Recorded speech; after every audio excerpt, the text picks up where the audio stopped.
the TIMFD podcast. Today is my favorite day is about appreciating every day as it comes, no matter what life throws at us. We hope that this podcast speaks to you. And if it does, please like, share, and comment. Now let's find out why today is our favorite day this week. Hey guys, Dave here, and I have someone special today, and that is Katia Miller.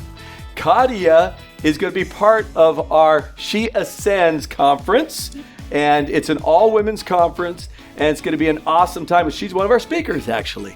And what I'm trying to do with this is sit down with each of the speakers, get kind of what you're about, what you're talking about. So maybe you would be interested in going to her breakout session. So that's the idea here. So Katia, what is going to be your breakout session? So that's the first thing. Let's go with that. So I had the topic of run. Okay. And my goal for that section is to kind of equip the ladies that decide to take that section on running and moving forward in whatever goals, aspirations, projects that they may have in life. But running at a pace that is according to God's word and at a rhythm that is set in his word, but also in a rhythm that is made for them. Because what I've learned is that women, or people in general maybe, I just work with women, that's why I say women. It's everybody. Everybody, yeah. We kind of have either one or the other type of minds, where for me, for example, I'm the type of person that needs to have pressure behind her to get things moving, which can go south very easily if we don't, adopt God's rhythm into it. And then the other person, maybe somebody like you. Yeah, I like having everything planned. Everything planned. And I know this is you because you schedule every podcast weeks in advance, and everything is, the agendas are always made. Well, our Alex is perfect because he likes that too. So it's kind of good for us to be and it's helpful. It works, for running a church. But if you're trying to operate, if I would try to operate like you, it'd be hard. It'd be almost impossible. So I want you to explain that, because Katia is not just someone speaking at our conference. She is a businesswoman. So let's kind of talk about that. What business is? I always call them businesses. I know you say that's the same business. I'm going, no, you guys are doing a lot of stuff. So talk about what you do.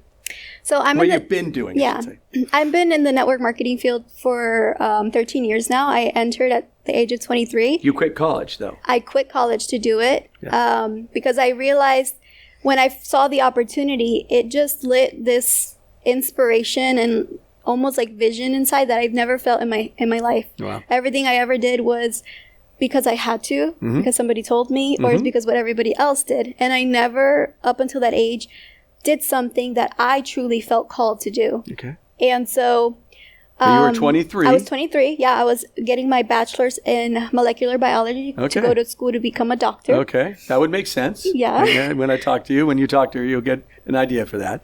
And you actually you do work with stuff like that too. Yeah. You actually do. Yeah. But so you started at 23, and you have that marketing business, and you also have a company right over here that you do, which is tied to it, but it's called Bold House. So Bold House is a piece of it. Bold House is a branch off of what I do, with the Herbalife company that I'm a part of. And that whole industry, the way that we move the products is through people, right? We don't distribute in stores, we distribute through people. Right. So every person can actually eventually have a business for themselves. Right, so you have these relationships. Yeah. Now, You in your first few years of doing this, I would imagine you were running, the way you just said you were running 100 miles an hour. Yeah. Tell me a little bit about that. Yeah, so things move very fast. It wasn't just because my mindset was that way. I honestly didn't know that my mind worked that way until I got into business. But things kind of developed super quickly for us naturally. Okay. I feel like God was steering us this whole direction. And I didn't ask any questions. I just put my head down and squeezed the opportunity as fast and as much as I could, because I had never experienced something like this. And you were doing really well. We were doing incredible, yeah. You're running 100 miles an hour. You didn't really take breaks. No. And it didn't feel tiring at the moment because everything was working. Because you didn't have kids. And I didn't have kids. Yes, that's true. I didn't this was everything for us. Yes. And I'll maybe share that on another day, but it was everything. Yeah. It was the center of everything. And so 4 years pass, we make it to the top of the company, basically the pinnacle of like what every person that enters dreams of achieving. It was done in 4 years, and it takes an average of 13 years to do. Wow. And so we kept going. I ended up having Avery 2 years after that, or a year after that actually. And I kept running at the same pace with a child now. I was traveling every month out of the state, out of the country, leaving my daughter with my mom. And life was just, it felt like I was in a dream bubble of somebody else's life. I never even stopped to be grateful for all the things that had happened. I was just going. And so eventually things start to feel off. I start to feel drained. And I kind of like start just operating like a robot. Okay. I know what to do. I know what to say. I know how to post. I know how to show up. I know how to train. And it just kind of came out robotic. There was no new vision, no new, message of what we're going to build next. It was just like, continue doing what you're doing. You basically fried yourself as you were going through. Exactly. Because I didn't have a bigger purpose for this other than just myself, But then didn't COVID hit around? Yeah. So after those, my daughter ended up, she's 4 years old now. I have my son, and he's born in 2020. Okay. And so at that point, we had doubled the business. So we did what we did once, double, and everything seemed perfect, right? We moved into this mansion on a golf course, and when me and my husband decided to get baptized, we started attending church online. Then we decided to get baptized when everything's opened again in 2021. And I opened my Bible for the first time around that time after I get baptized. And a can of worms kind of just opens for me. Okay. I start revisiting past things that happened to me. It's amazing when God gets in your heart and you start looking at it and you're going, I got to look at myself now.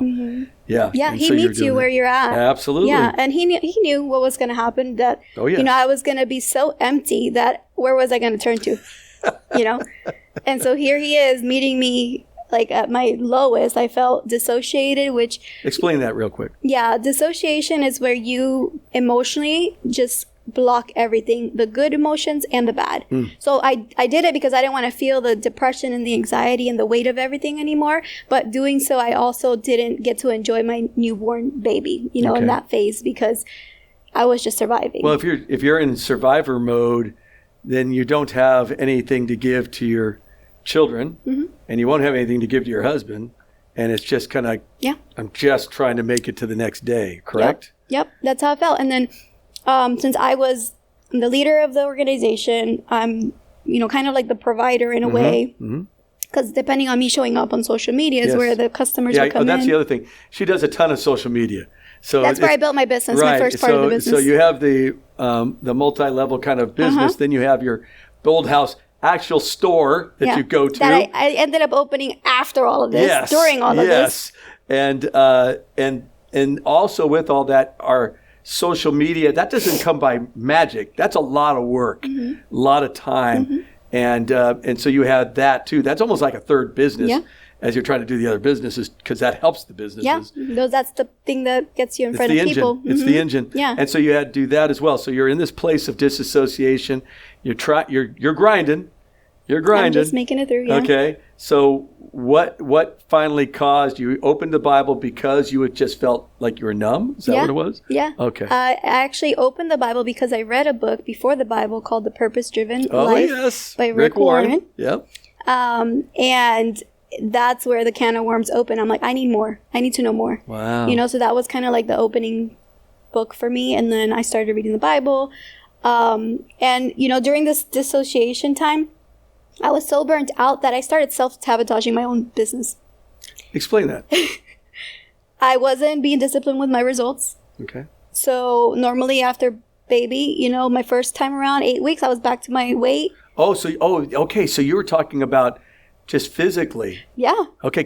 That's right. I remember you and Danny were pretty big. Yeah. And pretty heavy that was at one before time. Avery. Yeah. We got super lean and, fit. Yeah. But then when I had my second baby and it was during the pandemic, I was out of my element. Like, just got out of your normal routine. Yeah. And then it was so hard to get back on track. And I was so focused on like trying to build my relationship with God or figure my stuff out that I didn't even have the energy to do any of that. You know what my grandsons call it? They call it meh.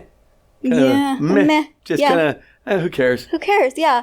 And it was the worst time to do that financially, like with the business. Sure. Because so many people depended on me. And, you know, I'm the one they look up to. Mm-hmm.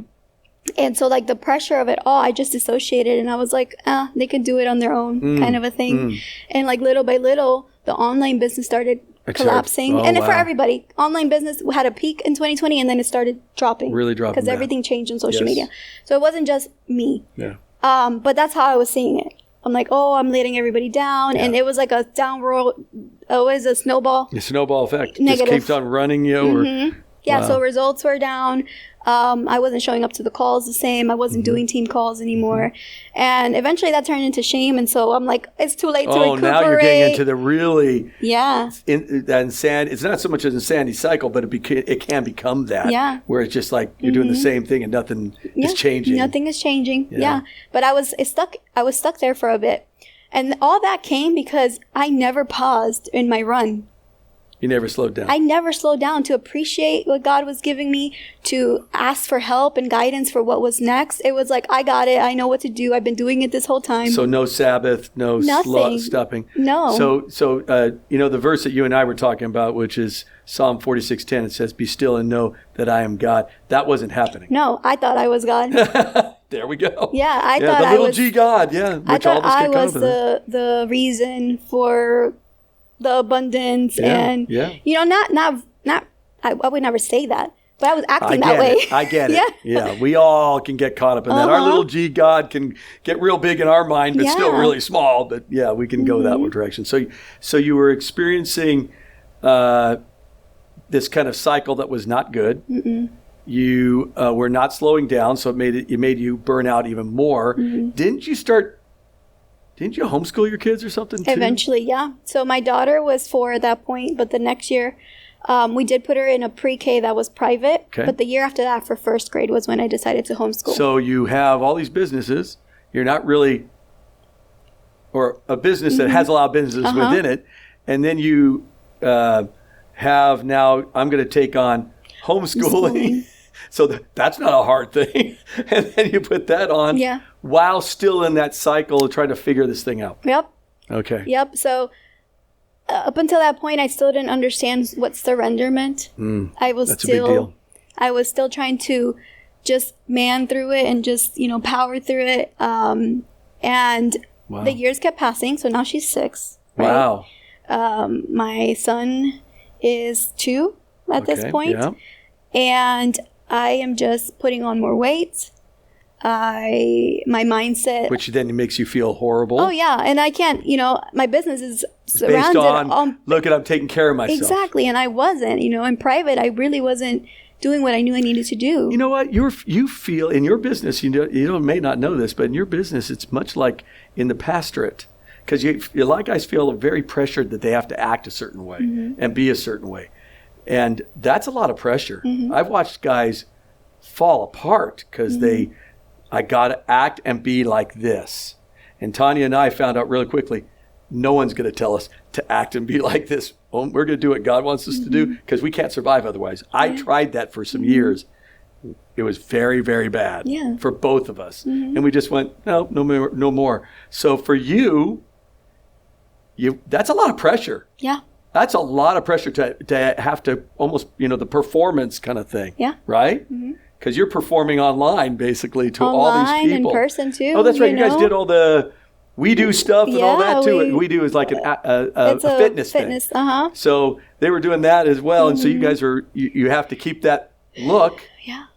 Okay. Yeah. So. And you homeschooled? And I was homeschooling. Going down further and further down the path. I'm just stubborn. What changed? So this year.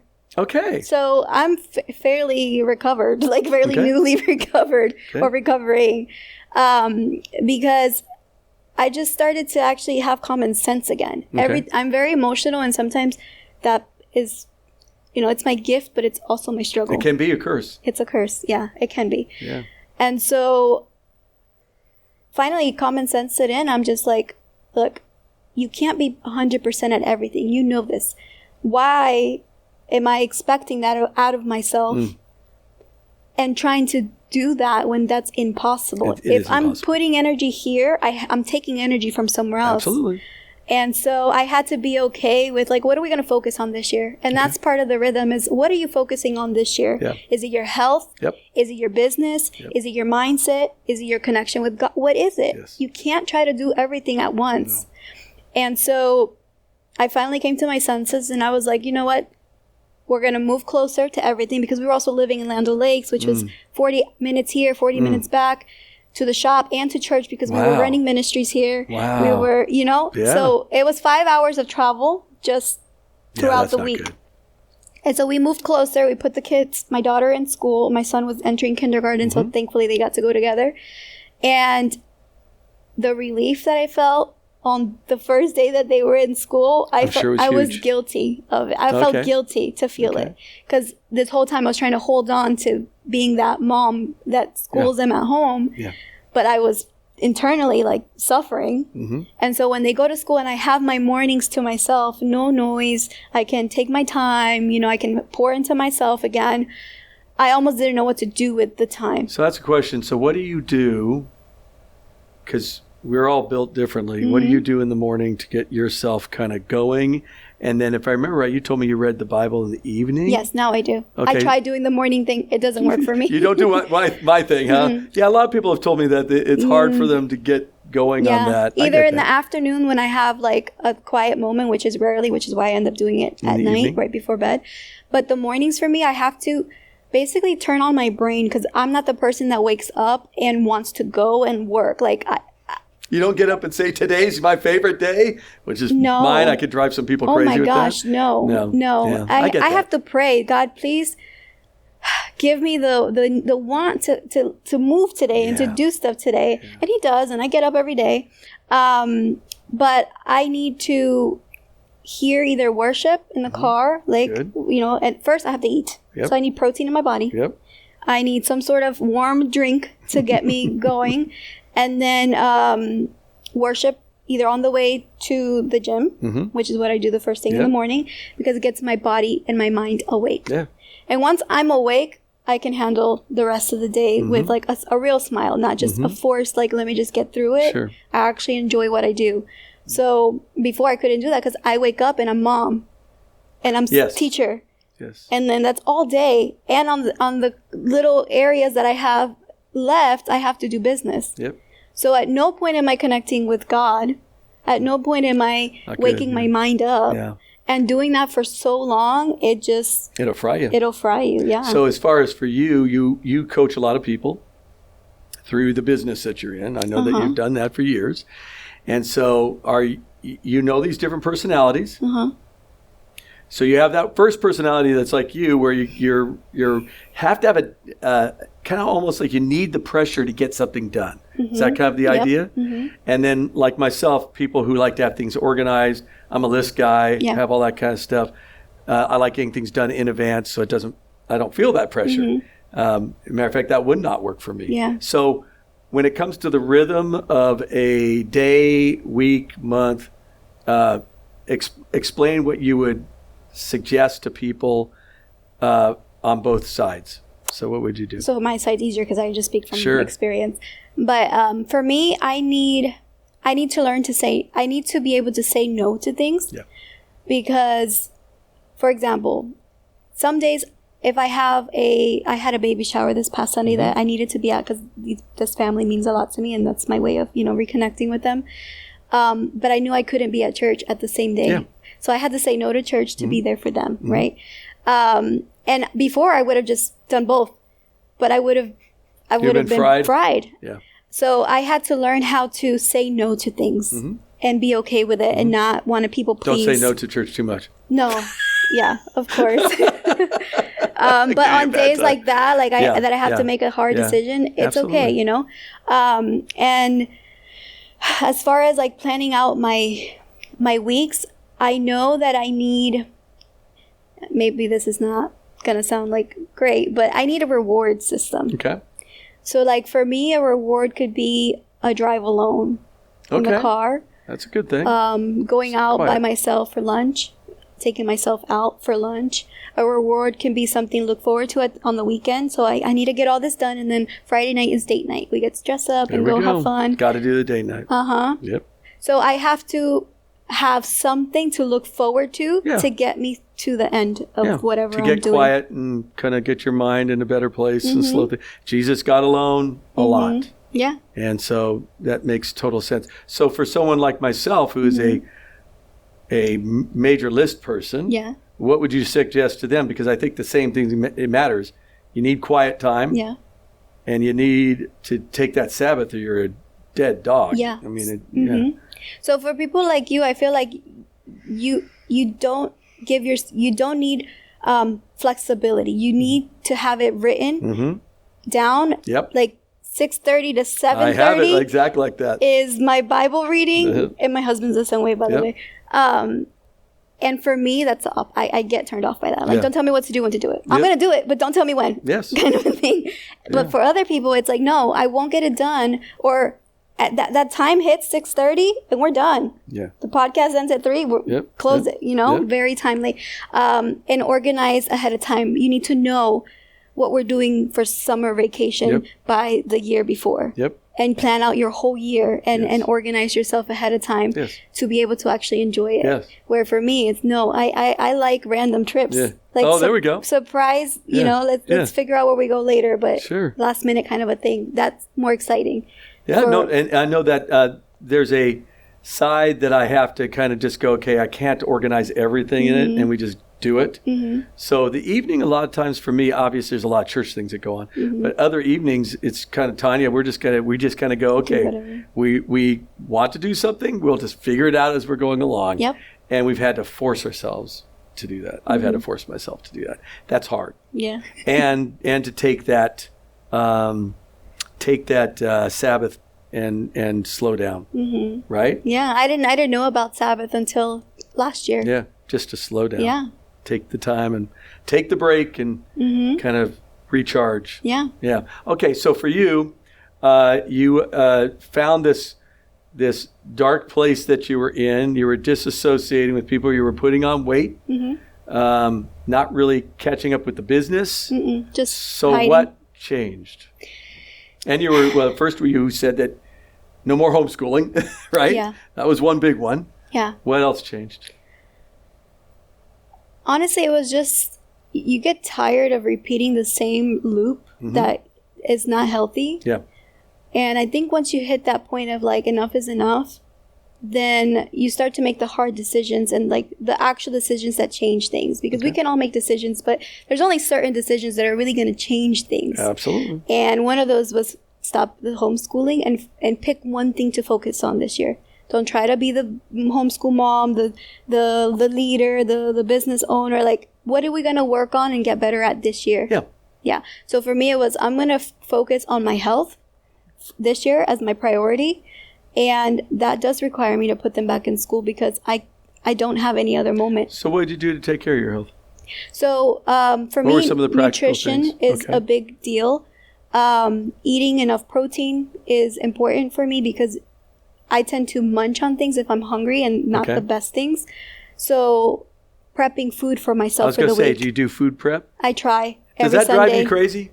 It does. Yeah. See, for me, that would make sense. That's why I break it up. So I technically don't prep for the whole week. I prep 2 times a week or up to 3 times a week. So just enough for 3 days. Wow. Because I can't eat the same thing over and over. I won't want to. That's funny. Tanya and I can easily do that. Yeah. No. My husband, he can eat the same meal every day. And I'm just like, I look at it and I get bored of it. And I'm like, let me change it up. So I Nothing make wrong with something changing it. And my wife, I just go to her and say, hey, what do you want? And then she tells me and I'll make it. And it could be the same thing because Tanya likes certain foods and stuff. Yeah, I'm fine with that. Yeah. I don't care. But I like to have it prepped, ready to go. Does that make sense? Yeah. Just having variation helps me. But meal prepping, for my mind, is the best way. Because if I have too many options, I won't make a decision. Make a decision. So I want to loop back around the disassociation part of that. How does slowing down and meal prep and taking care of your body help you to not disassociate? So if you're disassociating because of all the stress and you still have the same job, right? So how does that help?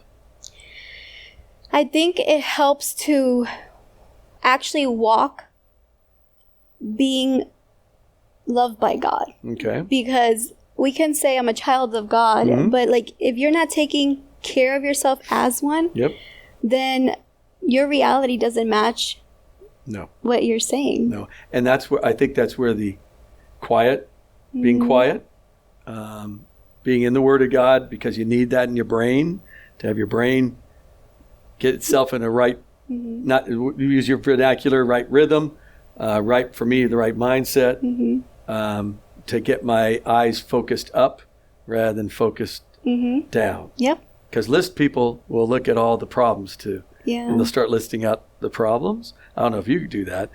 Okay, so that's real easy to go. That's why I had to do that whole gaze glance principle, because the goal is always to keep looking up. I'm gonna, keep my eyes on Jesus, the author and perfecter of my faith. If I don't do that, then I'm going to be 70% looking down at all the problems and things I'm going to have to deal with, and 30% looking up at Him. And my job is always to try to flip that. Does that make sense? Yeah. Okay, so for you, how were you able to flip that? I'm hearing a couple things. One, you had to make a big decision to put the kids back in school. Nothing wrong with that. Put them back in school. Start eating properly and making sure you're getting the proper nutrition in you. Obviously, it sounds like you started exercising more. Yeah. Did that stop too? Or? So it was inconsistent. Okay. It was inconsistent, and I knew I wasn't pushing myself. And that's one thing that I decided on also is I got a trainer to. Oh, there we go. Once a week, not every workout, but at least I know that she's going to challenge me and I can do what she teaches me on my own, because now I know that I can lift heavier. She does the pushing for me. And that, again, that pressure. Yeah, you need that pressure. I need that pressure. I need somebody to tell me, no, you can do more. Yeah, I was always a self-coached guy. So when I was even in college, the coaches would say, Towner, this is what we're doing. This is the schedule we're doing. I got it. No problem. And I just get people going, and I would just do it with them. It was no big deal. That's just how I'm built. Yeah. To have somebody looking over me, I don't care if they're yelling at me or not. They're not going to push me harder than I'm going to push myself. Yeah. Mine is, I need a coach to go slow things down. Yeah. And that's a problem too, right? Yeah. So the disassociation for you is I needed to get that change with the kids. I needed to get eating properly, so the nutrition. I needed to start exercising. How much do you exercise a week? I work out probably 5 days a week. Okay, good. So 5 days a week, and that helps you to feel better. Yeah, right? It turns my brain on. Yeah, of course. Yeah, so I immediately in the morning, that's part of my routine is first thing in the morning I get that done, because if not, I don't want to do anything. Absolutely. Now that's why I have the weights in my office. If I can't do the workout at the gym, I'm doing the weights in the office. It chemically does change your brain. Of course. So you want those endorphins going in your brain, because otherwise, anybody who struggles with depression at all, anybody who struggles, and you've talked a little bit that you experienced that, right? During that 2020 time? Yeah. Was that when you felt it? How dark was that? It was lonely. Okay. I've never had like dark thoughts of harming myself, but I felt very alone even though I wasn't. Even my parents were living with me. Oh, wow. My husband was obviously home. Kids. The kids. Like I was not alone, but I feel like I couldn't tell people like how empty and lonely I was because I'm the one that kind of held it together for everybody. You're supposed to be the person I'm the strong one. Yeah. Which I've learned, I'm not, and I do need help, and it's okay to ask. And yes, God has my back, but He put people in my life absolutely to help me. Yes. And that was a little bit of pride, like not being able to ask for help. And that was something that God showed me during my walk. He shows me little bits of the things that are not of Him in me. Yeah. And I have to kind of go through the hard things to open up my eyes. Like, okay, like I do have pride, I don't want to ask for help, and I don't want to. And we know that pride comes before the fall, as the scripture says, which is never good. You got to experience that. I've experienced that myself. That's a dangerous place to be. So in your story, you were, and there's going to be probably a lot of ladies that will get grasp onto this. Success, doing great. Why am I still moving up? I'm now feeling kind of empty, alone, empty. As I'm doing this, I should be happy, and it's not happening. And then it's like that disassociation hits, and it's like, who cares? Sabotage. Now. Yeah, who cares? Yeah, this self-sabotage. How, you were talking a little bit about that. How damaging that was. Was it to you? And did your family notice it? I would say they did. Have they mentioned it? Okay. No. But I do carry a lot of like if mom is not right, everybody feels it. You know? Absolutely. And so I'm sure they did. We haven't really discussed that. But yeah, like the success financially was there. Like things were moving, things were happening, but I never built my foundation on Christ. So everything that I had built to that point was worldly. Like my vision was worldly. Yes. And I think that's why I felt empty, is because God has a different vision for me. Yes, He does. With the business that I'm in. And I wasn't going to see it until He made me feel the emptiness that the world can give me. Yeah. And I always tell people who have businesses, be the minister of the business. Be the person who's going to be discipling your workers, the people. We've had a couple of CEOs in here doing this, and that's one of the things that we have talked about for years, and now they're doing that within their businesses. A lot of people, but they're doing that and having that as a normal thing. I said, hey, they're looking at you as that, so you might as well bring Jesus in the center of it all and do what you can, right? Yeah. And to me, that's a big deal. For you guys, I know that's what you're trying to do. We're pivoting to that. Right now at your Bold House, you have Operation Christmas Child going there, which is really kind of cool. That's a Samaritan's Purse thing. If you don't know what it is, it's these boxes. You can't see them, but there's these little boxes that people fill up, and it goes around the world to kids that don't have anything, and the gospel is presented to them. And it's gigantic. Lots of kids have come to Christ. Families have been changed, the whole bit. And they made a decision with their business to get involved with that. Yeah. So that was awesome. Just like West Chase Chiropractic and a number of businesses in the area. So that's a pivot, like you said. What are things that you're doing now to protect yourself from going into that disassociation? And do you see that happening with you? Do you know kind of, okay, I'm going into this place again, I don't need to go. Do you know what that even feels like or looks like? Yeah. Okay. What are the warning signs? Because some of the ladies may want to know. Not accepting invitations to places. Okay. Not showing up online anymore. Okay. Slowly not going on those walks, working out. Like those are all signs that I am plugging back out. What about like with your kids and your husband? How's that? How do you see that happen with you too? Do you see the disassociation there? Yeah. Like, I won't want to go on any date nights. I won't. That would make sense. Yeah, or I won't ask for it anymore. I'd just be like, whatever, it doesn't matter. I'm yay or nay. Meh. Yeah. And recently, like, I've been more like, hey, we should go to Starkey, or we should, and that shows me that I'm myself again. Okay. Because I do like going out and being with people and building relationships. It's unnatural for me to not do that. Yeah. But I was in that way for a really long time. But you see that. You kind of see the trigger when it's coming. Yeah. Before I couldn't see it that I was in that because I had been in it for so long. Yeah. It was my normal. In the 2020 when everything shut down, we couldn't be with anybody really. Correct. So it was, this is the new normal. And a lot of people were affected like that. Matter of fact, a lot of marriages were affected by that. I had to deal with a bunch of people after those 2 years in COVID. My gosh, how many families were just caught into this kind of place they didn't know where to go. They were stuck. And the stuckness was not a good thing for the marriage, for the kids, anybody. So you see those. I like the trigger of, I really don't want to go on a date. Yeah, when I feel and when I do that, I better deal with that quickly. All right? I mean, that should be like okay, whoa, what am I doing? Or if I'm not working out, right? Yeah. When you were in your kind of that place, how many times a week were you working out when you were in that kind of dark, that disassociated place?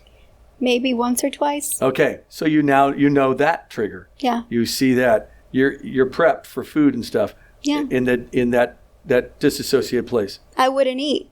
Okay. I would basically starve and have one big meal or munch at night. Okay, which is the worst time to eat. Exactly. And the thing is, like, I know this. I'm in this field. Yes, you're in the business. I know that the body, doesn't react positive to that, but I just didn't care. Like, I just was... So what would you say to some ladies, especially if they come to the thing? I know they'll learn more, but what would you tell them as far as what they would see? What is because the question is going to be, you're running and you're running this race. You're running this race with Jesus, basically. And you want to run it right, and you want to do it in the right rhythm. I think it's 1 Corinthians 9 that talks about that whole kind of running this race. I think it's 2 Timothy also 4 that talks about that. But basically running this race, and when we're running it, there's certain things that you're not the only person that disassociates, or you're not the only person. There'll be other people that get depressed. They kind of just not just isolate completely from everybody, right?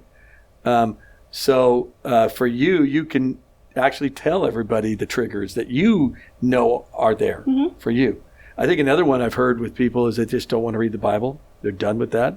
They just kind of go. I struggle with that for a bit. And you got to watch out for that. Because that's to me, that's the first thing the devil wants to do. He wants to go and get that out of the way first. If we can get that out of the way, now I can go, you don't need, for him, you don't need to work out today. Yeah. And you know what? You don't really need to go on that date. You're too busy right now. You don't really need to sit down with your children and have fun with them. And you're tired. Does that make sense? Yeah. And I think for me, I have to secure those specific things, like with the trainer. I have to show up. I pay her, right? With the meal prepping, the food is done. Like, I'm going to eat it. It's there. Yes. With the dates, making sure that he's scheduling them and telling me, like, hey, we have something planned. And that is on him. It is. And then one more thing that I think is really important that helped me is getting in a community that either is a Bible study. Yeah. Because the women there are depending on you to show up too. Okay. You showing up for each other. Having that one good friend. Yeah. Yeah. Tanya said that. She goes, I need to be almost like leading one to keep consistent to what I'm doing. Yeah. Yeah. And that's interesting. Because the enemy, he watches, right? Yes. So he probably knows where your weaknesses are, and he's going to use those all the time. Yeah. So if I know my own weaknesses, that's good. But I have to put up a guardrail so I don't fall into those weaknesses. Well, that 1 Peter 5, 8, and 9, he's looking for someone to wipe out. Yeah. And he'll do it however way he wants to do it, but he'll do it. So you need to have strategies. You need to have structures so you know that you know your triggers, you know what you're going to do, and you start seeing them, and you're probably having some accountability people around, like you said, the Bible study, something that you have some people around you that you talk about it and go, hey, how was this week, right? That's what, don't you do that in coaching? Yeah. You know? I check in. Yeah. We have, follow-up days with the people. So check-in dates, basically, and check out times to go, okay, what are you doing? How are you doing it? How's it been getting done? And then accountability. Okay. So how would you help some ladies, if they came to this conference? Obviously, there's a bunch of people speaking, a lot of things going on. It's pretty cool. All the VIP tickets are gone, which is really kind of interesting. I didn't expect those to go till later on, but they're gone. So what do you do for these ladies? What are you going to try to, because they're going to come in with different backgrounds. Some are going to be business people. Some of them are going to be stay-at-home moms. Some are going to be working for corporations, and some are having their own businesses. So what are you going to do with this run and the rhythm? What are you going to try to do to get them to take their scenario and take it home for them? Yeah. So I haven't finished putting that section together yet, but I really want to have an accessible, like, almost questionnaire so they can figure out what kind of brain they have. First, because it doesn't matter what field you're in. Even if you're a stay-at-home mom, if your brain you just apply it to whatever place in life that you're at.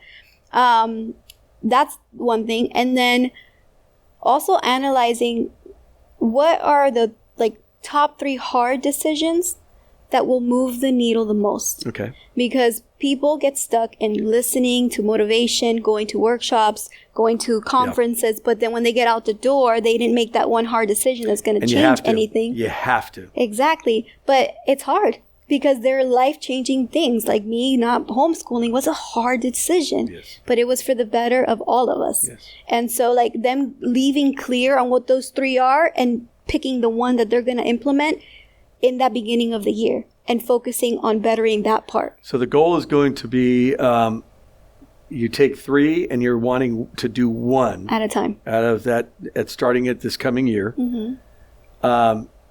I think some of it is knowing their personality, like you said, get a questionnaire to kind of see where how they do things. Yeah. And then probably the other one is to go over their how else to put how you disassociated or you get depressed or you isolate. What are the triggers that you know you can see and go, okay, I'm going down this road again. Yeah. And then probably I would imagine they need some sort of accountability. Yeah. Somebody that they can trust and talk with and have that coach or whatever. Yeah. Would you agree with that? Yeah, for sure. I mean, my It's called personal trainer. discipleship. My personal trainer. If you're going to start a business, reach out to the person that's going to mentor you now. Like, don't wait. And you can have mentors in different areas. Yeah. So you have a mentor in business. You can have a mentor physically. You could have a mentor spiritually. You can have a mentor financially. By the way, I have all those. Yep. So that makes sense to have. And for me, I also, not on the spiritual side, but I know that my tendency to go down and do something stupid is always there. You know, one step away from stupid, that's kind of a joke. So that's why I have gone through to CR so long and why I have so many accountability partners. I have to have it. Yeah. Because I know I'm going to be an idiot and I don't want to be one. Yeah. Does that make sense? Yeah, it's part of the success. Like, if you want to be successful at anything, accountability is the most important. Number one thing. Is the most important, because anybody can plan, anybody can say, anybody can... But who's going to hold you accountable? Yeah. Because our weaknesses are our weaknesses. Correct. And there needs to be some accountability. Yeah, for sure. so having something that's somebody and some people in different areas of your life that says, hey, I'm going to keep you accountable here. And by the way, you probably will have to be that kind of person for someone else. Somebody else. So it can't be everybody's just given to you. Part of your process, I would imagine, is giving back. Yep. Correct? Yep. So that's kind of the process here. So you're going to be at this conference.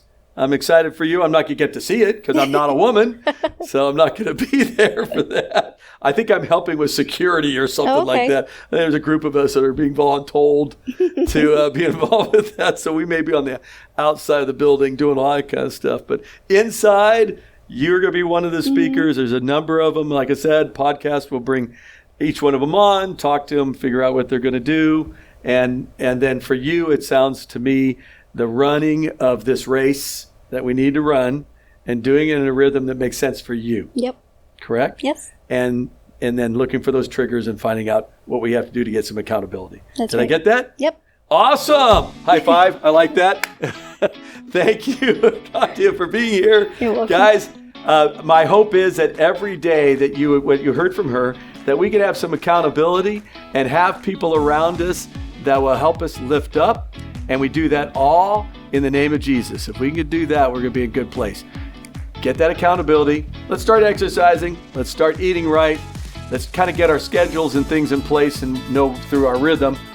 And make sure you're in the Word of God, praying, meditating, memorizing Scripture, getting that down, guys.